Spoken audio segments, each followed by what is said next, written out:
আমার স্বামী থাকাকালীন প্রতিদিন রাতে লুডো খেলতাম, আর এখন একবারও তার সুযোগ হয়ে ওঠে না। তাই আমি এখন খুব অস্থির হয়ে পড়ি এবং আমাকে এখন সারা দিন খুব কষ্টের মধ্যে কাটাতে হয়। কিন্তু ৫ মাস পর হঠাৎ একটি সুযোগ পেলাম। আমি রাতে শ্বশুরের রুমে গেলাম। আমি বললাম, শ্বশুরজি, আমি চাই আপনি আজ রাতে আমার সাথে লুডো খেলুন। তারপর আমাকে হ্যালো বন্ধুরা, আজকের গল্পে আপনাদের সবাইকে জানাই স্বাগতম। আমার নাম রূপালী এবং আমার বয়স এখন ২১ বছর। আমি একজন সুন্দরী বিবাহিত যুবতী। আমার উচ্চতা ৫ ফুট ৭ ইঞ্চি এবং গায়ের রং উজ্জ্বল। আমার শরীর সম্পূর্ণ খোদাই করা মার্বেলের মতো। আমার বিয়ে হয়েছে ১ বছর এবং আমার একটি ছেলে আছে। ছেলেটির বয়স ৬ মাস। যখন আমার ছেলে ৪ মাসের ছিল, তখন স্বামীর চাকরির বদলির কারণে বিদেশে যেতে হয়। তিনি ১ বছর পর পর ভারতে আসতে পারতেন, তাই তিনি আমাকে এবং আমার ৪ মাসের ছেলেকে একা রেখে গিয়েছিলেন। আমি একা থাকতে চাই না, তাই আমার শ্বশুরকে আমাদের সঙ্গে থাকার জন্য বলেছিলেন। আমার স্বামী শাশুড়ি মারা যাওয়ার পর তিনি আমাদের থেকে আলাদা গ্রামে একাই থাকতেন। তখন তার বয়স ছিল ৪৮ বছর। শ্বশুর অবসরপ্রাপ্ত হলেও একাই গ্রামে কৃষিকাজ নিয়ে জীবনযাপন করছিলেন এবং গ্রামের বিশুদ্ধ পরিবেশের কারণে তার শরীর খুব বেশি বহুল ছিল এবং এই বয়সেও তাকে ২৮ বছরের যুবকের মতো মনে হতো। আগে যখনই তিনি শাশুড়ির সাথে আমাদের শহরের বাড়িতে আসতেন, আমার স্বামী চলে যাবার পর প্রতিবেশীরা তাকে আমার স্বামীর বড় ভাই মনে করতেন, কারণ তিনি গত ৭ মাস ধরে আমাদের সাথেই ছিলেন। তার আচরণ এবং পোশাক আশাকও শহরের বাসিন্দাদের মতো ছিল, তাই তিনি আমাকে বাড়ির কাজে এবং বাচ্চাদের দেখাশোনা করতে সাহায্য করতেন। বিয়ের পর আমরা অনেক দিন একসাথে ছিলাম। এখন প্রায় ৭ মাস হয়েছে। আমার স্বামী আমেরিকায় চলে গেছে, এই জন্য শ্বশুরজি আমাদের বাড়িতে এখন এসেছেন। এই ৭ মাস আমি একবারও রাতে লুডো খেলতে পারিনি। আমার স্বামী থাকাকালীন প্রতিদিন রাতে লুডো খেলতাম, আর এখন একবারও তার সুযোগ হয়ে ওঠে না। তাই আমি এখন খুব অস্থির হয়ে পড়ি এবং আমাকে এখন সারা দিন খুব কষ্টের মধ্যে কাটাতে হয়। কিন্তু ৫ মাস পর হঠাৎ একটি সুযোগ পেলাম। রাতে আমি শ্বশুরের রুমে গেলাম এবং বললাম, শ্বশুরজি, আমি চাই আপনি আজ রাতে আমার সাথে লুডো খেলুন। আমি যখন আমার শ্বশুরের সাথে ঘর পরিষ্কার করছিলাম, হঠাৎ উনি কোথায় চলে গেলেন। তখন আমি বুঝতে পারলাম না। আশেপাশে তাকাতে লাগলাম, দেখতে পেলাম না কিছু। কিছুক্ষণ পর আমি উঠে গিয়ে দেখি বাথরুমের দরজাটা একটু খোলা এবং ভেতর থেকে কিছু অদ্ভুত আওয়াজ আসছে।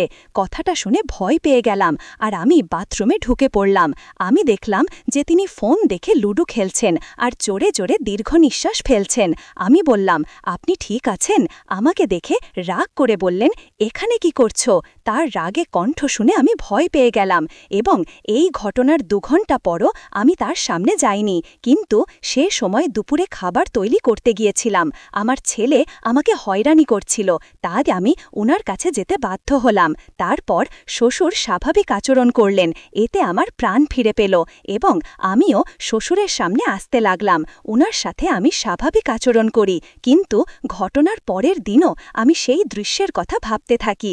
সেই দিন রাতে আমার ঘুম আসছিল না। আমার লুডো খেলার কথা মনে আসছিল। আমি যে প্রতিদিন রাতে লুডো খেলতে ভালোবাসি, সেটা আর হয়ে ওঠে না। তখন আমি ঠিক করলাম আমাকে লুডো খেলতেই হবে। পরের দিন যখন ছেলে খুব কান্নাকাটি করছিল, আমি শ্বশুরের কাছে রুমে গেলাম ওকে দিয়ে চুপ করানোর জন্য। ওকে কোলে নিতে বললাম, আমি তেল নিয়ে আসি। আর কিছুক্ষণ পর উনি আমার ছেলের পেটে তেল মাখাতে লাগলেন। ছেলে চুপ করে ঘুমিয়ে পড়ল। নাতিকে শ্বশুরের কাছে রেখে আমি যখন কাপড় বদলাতে গেলাম, তখন আমার মনে হলো আজকে লুডো খেলার প্ল্যান করতেই হবে। তাই আমি জামাকাপড় পরিবর্তন করে গোলাপি স্বচ্ছ শর্ট ড্রেস পরলাম এবং তারপর আমি যখন তাকে ছেলে নিতে শ্বশুরজির রুমে গেলাম, তখন শ্বশুরজি আমাকে ওই পোশাক দেখে আমার দিকে তাকিয়েছিলেন। তার চোখের ঝলকানি বলে দিচ্ছিলেন যে আমি আজ লুডো খেলতে চাই, আমাকে শুধু অপেক্ষা করতে হবে। কিছুক্ষণ পর যখন আমি আমার ছেলেকে শ্বশুরজির কাছ থেকে নেওয়ার জন্য হাত বাড়ালাম, তখন উনি বললেন, সে এখানেই ঘুমিয়ে আছে, আপাতত এখানেই থাকুক। আমি হ্যাঁ বললাম। আমি ঘুমাতে পারছিলাম না, তাই এইভাবে ঘুরতে থাকলাম অনেকক্ষণ। তারপর মনে পড়ল যে আমি আমার ছেলেকে খাওয়াইনি। আমি উঠে শ্বশুরের ঘরে গিয়ে দেখি সেও ঘুমাচ্ছে। তখন মনে হলো আমারও ঘুমানো উচিত। এই রুমে আমার ছেলেও ঘুমাচ্ছে এবং আমি তার পাশের বিছানায় শুয়ে পড়লাম। আমার ছেলেকে কাছে টেনে নিলাম এবং আমি ঘুমাতে পারছিলাম না, কারণ আমি প্রতিদিন রাতে লুডো খেলতে পছন্দ করি। আমার স্বামী না থাকায় লুডো খেলা আর হয় না, তাই বাচ্চাকে আলাদা করে ঘুমাতে দিয়েছিলাম এবং আমার শ্বশুরের দিকে তাকিয়ে বুঝতে পেরেছিলাম যে লুডো খেলে জীবনকে উপভোগ করতে চাই। আমি আমার একাকিত্ব থেকে মুক্তি পেতে চাই, আমার লুডো খেলে সুখ খুঁজতে চাই।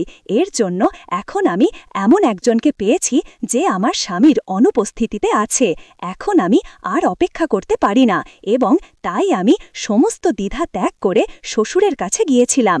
কিছুক্ষণ পর শ্বশুর নড়াচড়া করতে লাগলেন। আমার মাথায় হাত এসেছে। শ্বশুর একটু ভয় পেয়ে গেছেন। আমার শ্বাসকষ্ট হচ্ছিল। তারপর প্রায় 1 ঘন্টা পর শ্বশুরের হাতটা আমার মাথার ওপর থেকে সরিয়ে নিলাম এবং আমি খুব খুশি হয়ে উঠে বসলাম। নিচে সে জেগে উঠেছিল। সে আমাকে এক ধাক্কা দিয়ে এক পাশে ঠেলে দিল। তারপর সে উঠে আলো জ্বালিয়ে আমার দিকে তাকাতে লাগল। আমি উত্তর দিলাম, শ্বশুরজি, আমি চাই আপনি আজ রাতে আমার সাথে লুডো খেলুন। আপনি যা চেয়েছিলেন আমি তাই করছিলাম।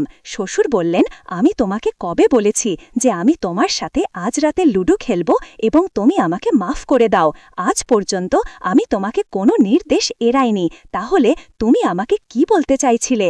আমি ঘুমের মধ্যে আছি আর তোমার নিঃশ্বাসের কারণেই এমন করছিলাম। তাহলে তুমি কি লুডো খেলার কথা বলছিলেন না? তুমি কেন কথা বলছো?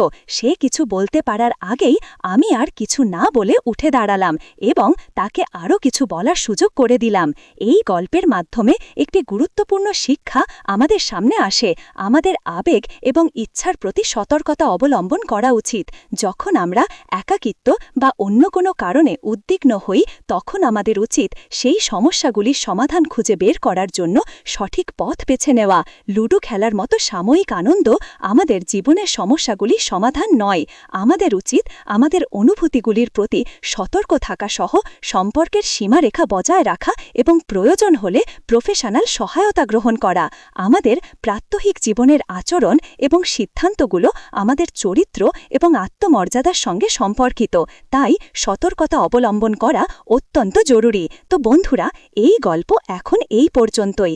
এই গল্প আপনাদের কেমন লাগলো অবশ্যই কমেন্ট করে জানাবেন। ভালো লাগলে একটি লাইক করে চ্যানেলটি সাবস্ক্রাইব করে নেবেন। ধন্যবাদ।